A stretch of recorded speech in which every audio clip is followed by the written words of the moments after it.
Why is it that the smarter you are, the harder it is to stay close to people?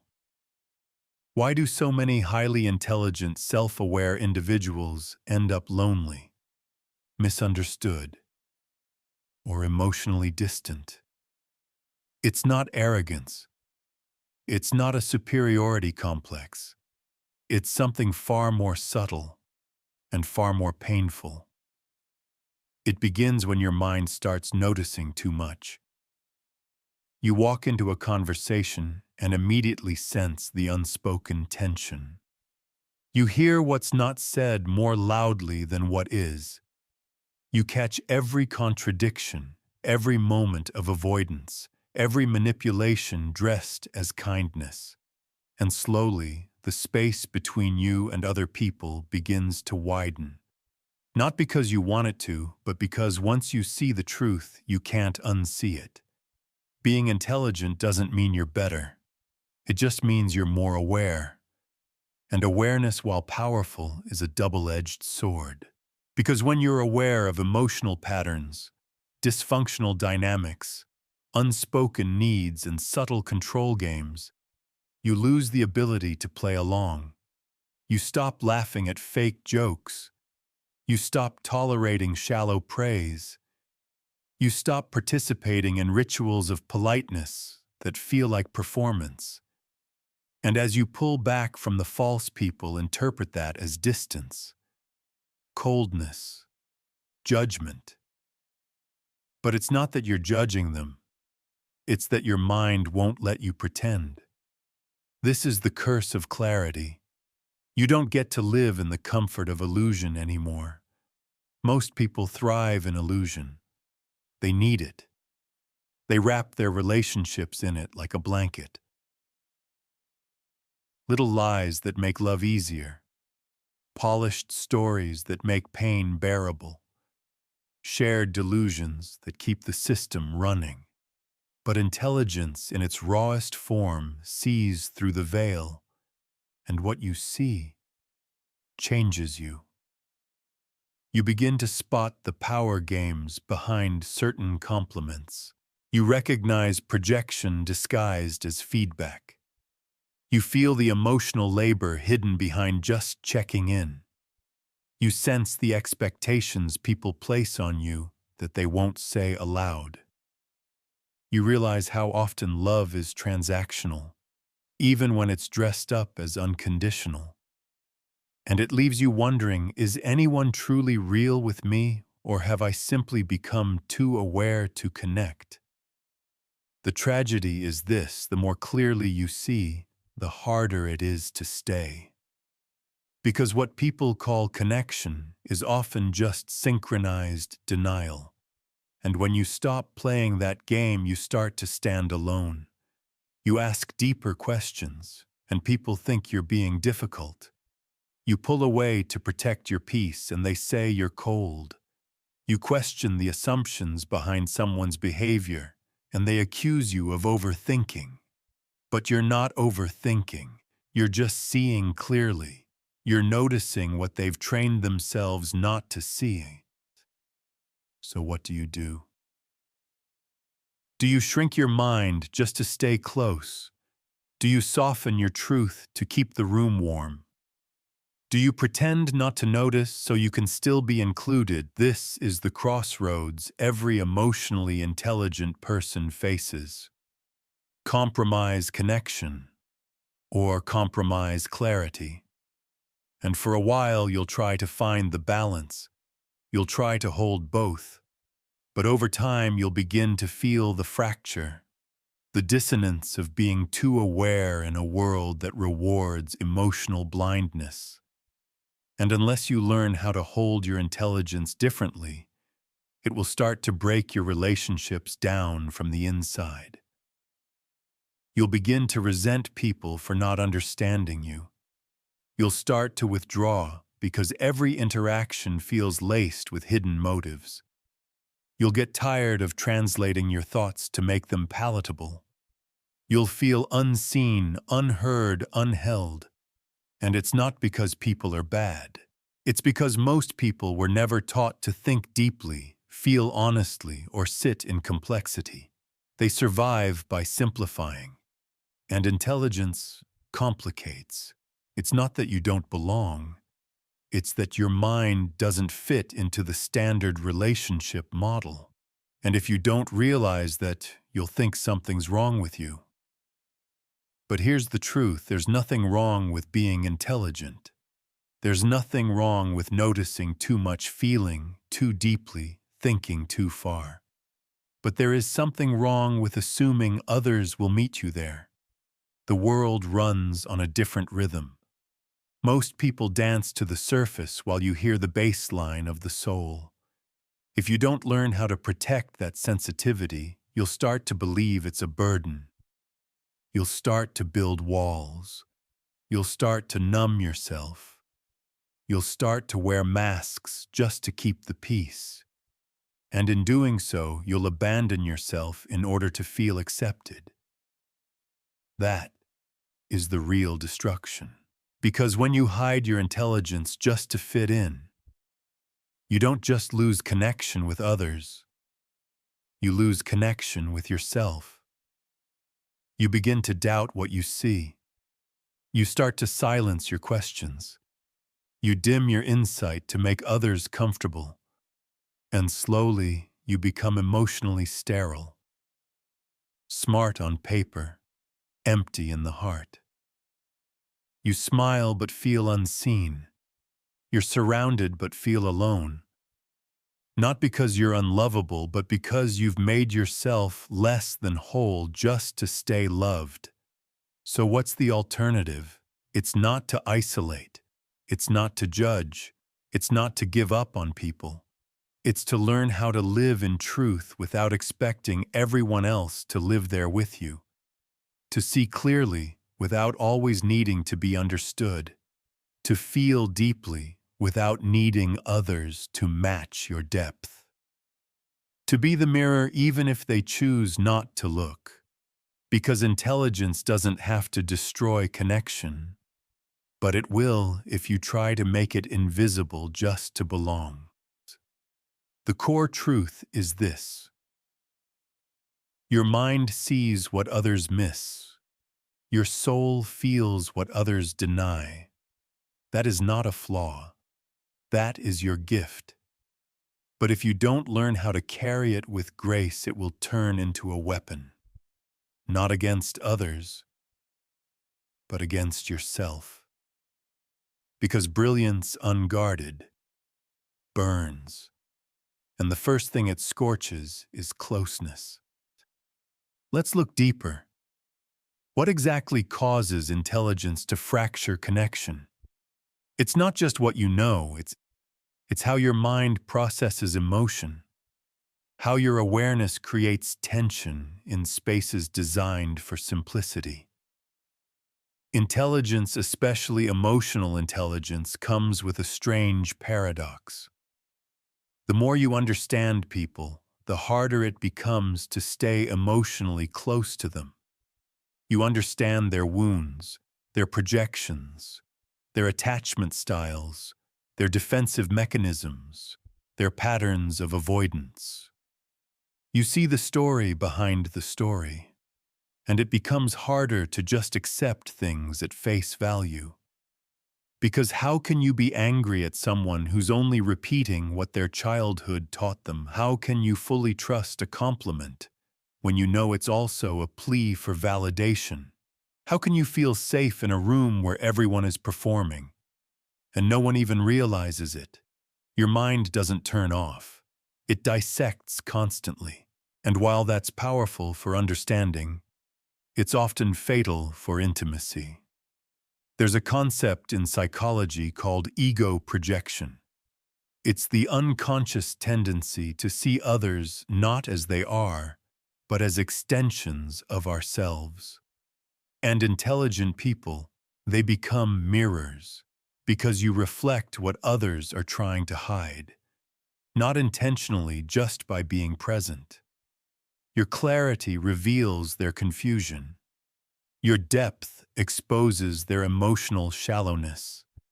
Your silence makes their noise unbearable.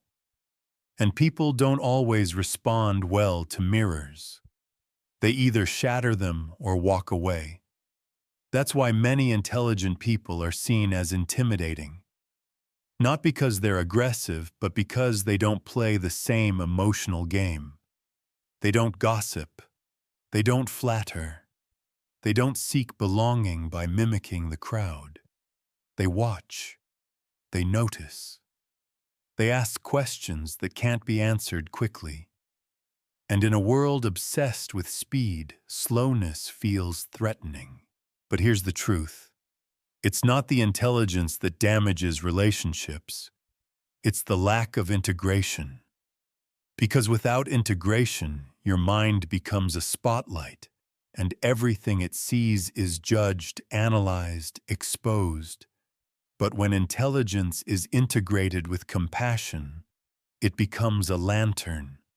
It lights the room gently. It allows others to be seen without being burned. And that's the shift most brilliant people never make. They build their insight, but forget to soften it. They understand the problem, but don't learn how to hold space for the people still inside it. There's a concept a 20th century psychoanalyst once alluded to. Intelligence without mercy becomes isolation. Because without mercy, your insight turns cold. You become the observer who never participates. You protect yourself from disappointment by never fully entering the moment. You stay sharp, guarded, emotionally sterile. And relationships don't survive sterility because people don't want to be studied. They want to be held, even if imperfectly.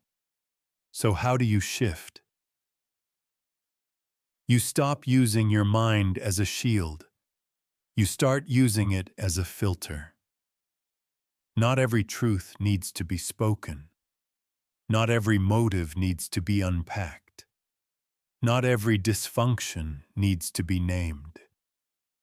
Sometimes the most intelligent thing you can do is stay present. Let the moment be simple. Let the person be human. That's the secret no one tells you.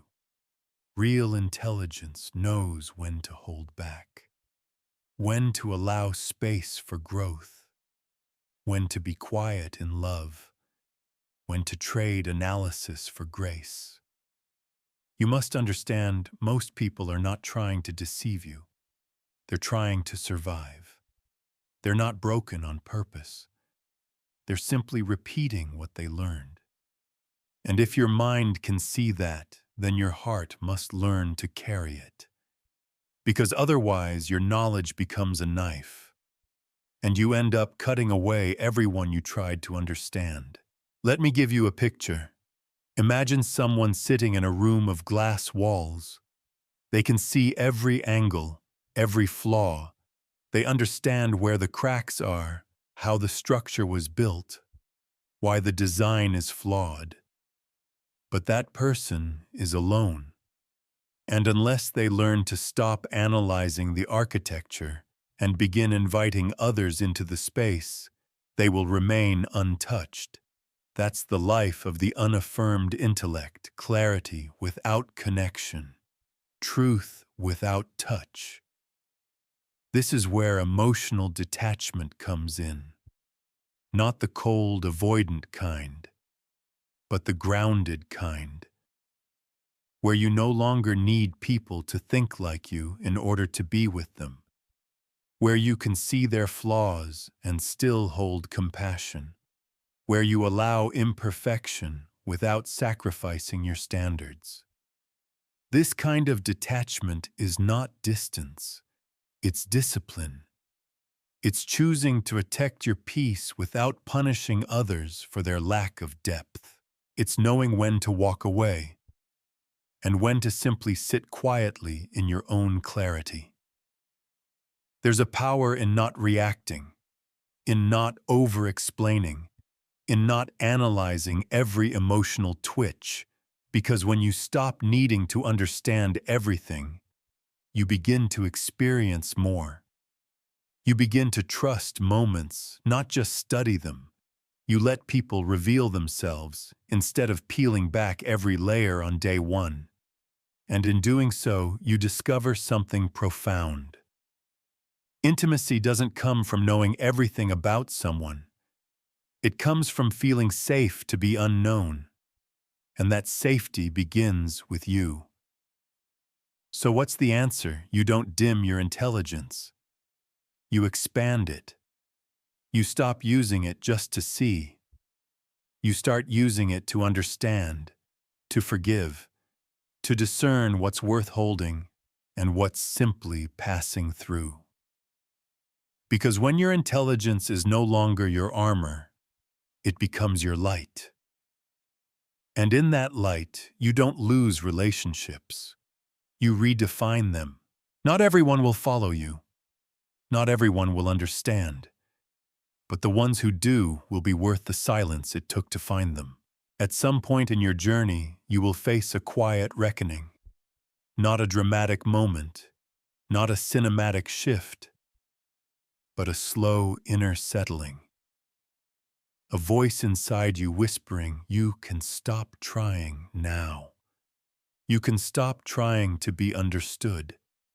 Stop trying to soften your thoughts for others. Stop trying to squeeze your depth into shallow containers. And when you finally stop trying, something beautiful begins. You realize you don't need to be seen by everyone to be real. You don't need to be agreed with to be valid. You don't need to shrink your inner world just to share space with someone else's. Because the truth is, belonging is not about being invited. It's about being at peace when you're not. This is where many intelligent people begin their real life. Not the life of performance, not the life of pleasing, but the life of alignment. Where you allow your thoughts to be full, your emotions to be whole, and your presence to be honest. And yes, some people will leave. Some will call you distant. Some will say you've changed. Let them. You are not responsible for how others interpret your clarity. You are not responsible for how your silence unsettles their noise. You are not responsible for holding everyone's feelings inside your mind.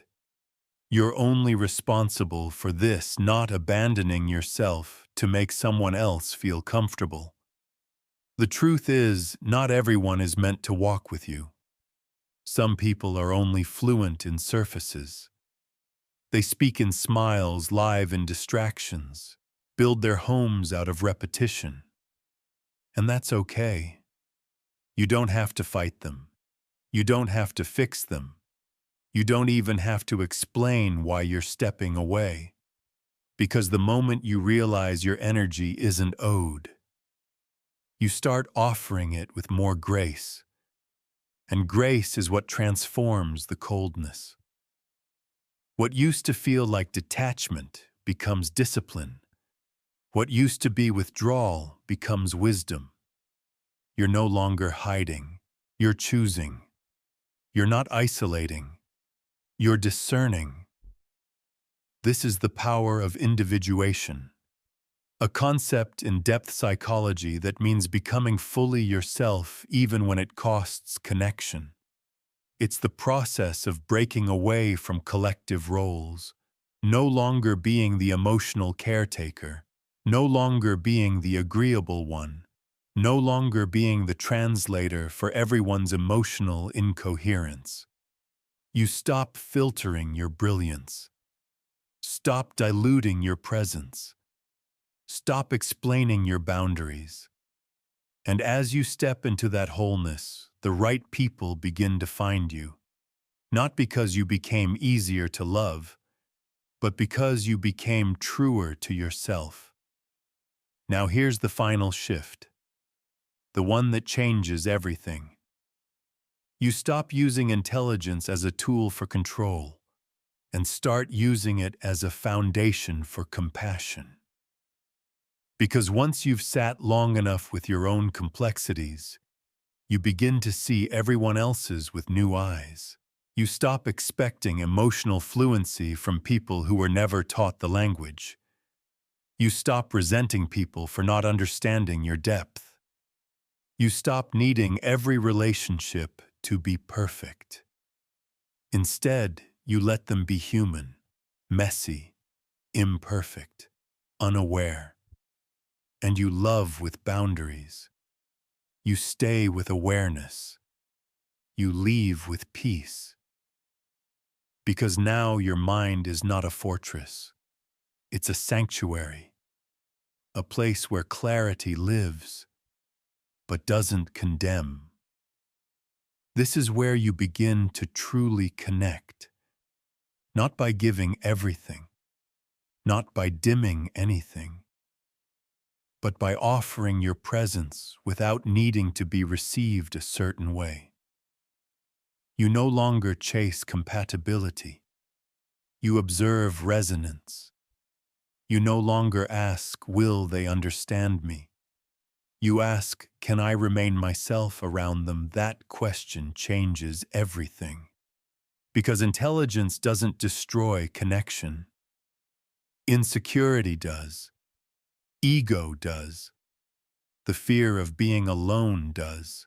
But when you become full within yourself, there is nothing left to lose. And from that place you offer love that's cleaner, connection that's calmer, presence that doesn't perform. So let me ask you, where in your life are you still trying to be understood instead of being yourself? Where are you shrinking your thoughts to stay close to people who can't hold them? Where are you mistaking exhaustion for connection? And what would happen if you let all of that go, not with bitterness, not with arrogance, but with quiet certainty, a knowing that says, this version of me doesn't fit here anymore, and I'm okay with that. This is not the end of your relational life. It's the beginning of your real one. One where conversations don't drain you, where silence is not awkward, where your presence is not negotiated, where your insight is welcomed, not feared. And if you haven't found those people yet, don't panic. Sometimes the mind takes you ahead of your time, but the soul always catches up. And the moment you stop pretending to be less, the people who've been waiting for your full self will finally recognize you. Final truth, you were never too much. You were just in the wrong room. And now, you've outgrown it. So leave, gently, with love. But leave, because your intelligence was never the problem. Your unwillingness to betray it, that's your freedom. And in that freedom, you will not only find connection, you will find yourself.